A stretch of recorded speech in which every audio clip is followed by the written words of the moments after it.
Hi friends, Veettile രുചിയിലെ ഇന്നത്തെ recipe ഒരു അടിപൊളി പാട്ടി ചിക്കൻ ആണ് കേട്ടോ. എപ്പോഴും ഉണ്ടാക്കുന്നതിൽ നിന്ന് കുറച്ച് വ്യത്യസ്തമായിട്ട് പെട്ടെന്ന് ഉണ്ടാക്കാൻ പറ്റുന്ന ഒരു റെസിപ്പി. അപ്പോൾ നമുക്കത് എങ്ങനെയാണ് ഉണ്ടാക്കുന്നത് നോക്കിയാലോ.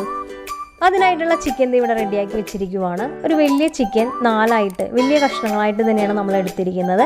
ഇനി അതിലോട്ട് 3 ടേബിൾ സ്പൂണോളം കുറച്ച് പുളിയുള്ള തൈരും ആവശ്യത്തിനുള്ള ഉപ്പും 3 പിഞ്ച് പഞ്ചസാരയും ചേർത്ത് നന്നായിട്ട് അതിലൊന്ന് പുരട്ടി വെക്കാം. ഇങ്ങനെ ഒരു അരമണിക്കൂറോളം വെക്കണം. ഈ ഒരു തൈരിലിരുന്ന് ചിക്കൻ്റെ ഫ്ലഷ് നന്നായിട്ട് സോഫ്റ്റ് ആകാൻ വേണ്ടിയാണ് ഇങ്ങനെ നമ്മൾ വെക്കുന്നത്. അപ്പോൾ ഒരു അരമണിക്കൂർ ഇങ്ങനെ ഇരിക്കട്ടെ. അടുത്തതായി എരിവിന് ആവശ്യമായിട്ടുള്ള പച്ചമുളകും ആവശ്യത്തിനുള്ള വെളുത്തുള്ളിയും ഒരു കൈ നിറയെ മല്ലിയിലയും എടുത്ത് നന്നായിട്ടൊന്ന് പേസ്റ്റാക്കി എടുക്കാം.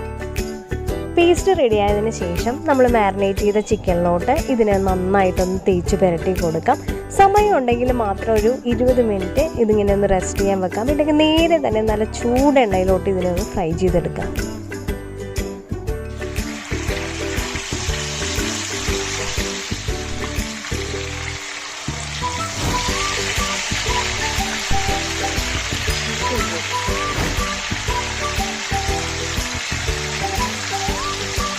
അങ്ങനെ എല്ലാ ചിക്കൻ പീസുകളെയും ലൈറ്റ് ഗോൾഡൻ കളർ ആവുന്നവരെ തിരിച്ച് മറിച്ചൊന്ന് ഫ്രൈ ചെയ്തതിന് ശേഷം ഒന്ന് മാറ്റി വെക്കാം.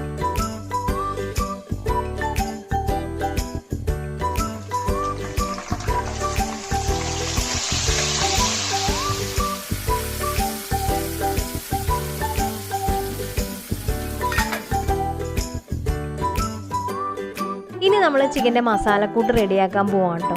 അതിനായിട്ട് നമ്മളിപ്പോൾ ഫ്രൈ ചെയ്ത് ബാക്കിയുള്ള ഓയിൽ അപ്പോൾ ഒരുപാടുണ്ടെങ്കിൽ കുറച്ച് മാറ്റി വെക്കാം. ആവശ്യത്തിനുള്ള ഓയിൽ മാത്രം ആ പാനിൽ വെച്ചിട്ട് അതിലോട്ട് നമ്മൾ മാരിനേറ്റ് ചെയ്യാനെടുത്ത മസാലയുടെ ബാക്കി ചിക്കനിൽ നിന്നും വിട്ട് മാറി നിൽക്കുന്ന മസാലക്കൂട്ട് ഉണ്ടെങ്കിൽ അത് മാത്രം നമ്മളൊന്ന് ഒഴിച്ചു കൊടുത്ത് അതിന് നന്നായിട്ടൊന്ന് മൊരിയിച്ച് അതിലുള്ള ആ ഒരു വെള്ളത്തിൻ്റെ അംശം മാറുന്നവരെ നന്നായിട്ടൊന്ന് മൊരിയിച്ചെടുക്കാം.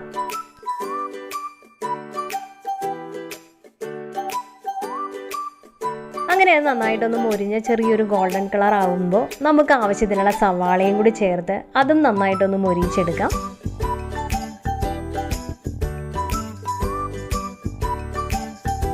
അങ്ങനെ സവാളയും നന്നായിട്ട് മൊരിഞ്ഞ് വന്നിട്ടുണ്ട്.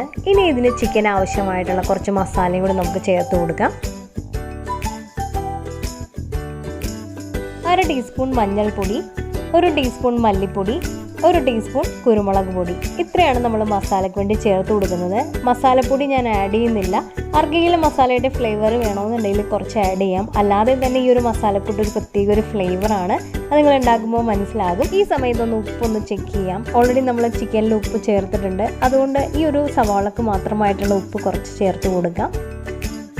ഇനി അതിലോട്ട് കുറച്ച് കറി ലീവ്സും കൂടി നല്ലൊരു ഫ്ലേവറിന് വേണ്ടി ചേർത്ത് നന്നായിട്ടൊന്ന് ഇളക്കി കൊടുക്കാം.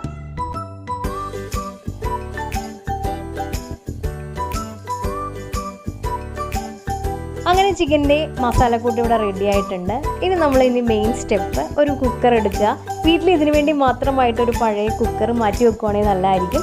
അപ്പോൾ അതെടുത്തിട്ട് അതിന് അടിയിൽ കുറച്ച് മണ്ണ് നമ്മൾ ഇട്ട് കൊടുക്കുവാണ്. ഇനി അതിന് മുകളിൽ ഒരു സ്റ്റീലിൻ്റെ പാത്രം, നമുക്ക് അതിൻ്റെ ഉള്ളിൽ ആപ്റ്റായിട്ടുള്ള എന്ത് പാത്രം വേണമെങ്കിലും യൂസ് ചെയ്യാം, പ്ലാസ്റ്റിക് ഒഴിച്ച്. ഇനി ആ ഒരു പാത്രത്തിൽ നമ്മൾ ആ ഒരു സെറ്റ് ചെയ്ത് വെച്ചിരിക്കുന്ന ആ ഒരു മസാലയുടെ ഒരു ലെയർ ഒന്ന് സെറ്റ് ചെയ്ത് കൊടുക്കാം. ഇനി അത് മുകളിലോട്ട് ചിക്കൻ ലൈറ്റ് ഗോൾഡൻ കളറിൽ നമ്മൾ ഫ്രൈ ചെയ്ത് വെച്ചിരിക്കുന്ന ചിക്കൻ സെറ്റ് ചെയ്യാം. അതേപോലെ ഓരോ ലെയറും നമ്മൾ ആ ഒരു റെഡിയാക്കി വെച്ചിരിക്കുന്ന മസാല സെറ്റ് ചെയ്തതിന് ശേഷം ഒരു വിസിൽ കേൾക്കുന്നവരെ ഇതിനെ നന്നായിട്ടൊന്ന് കുക്ക് ചെയ്തെടുക്കാം.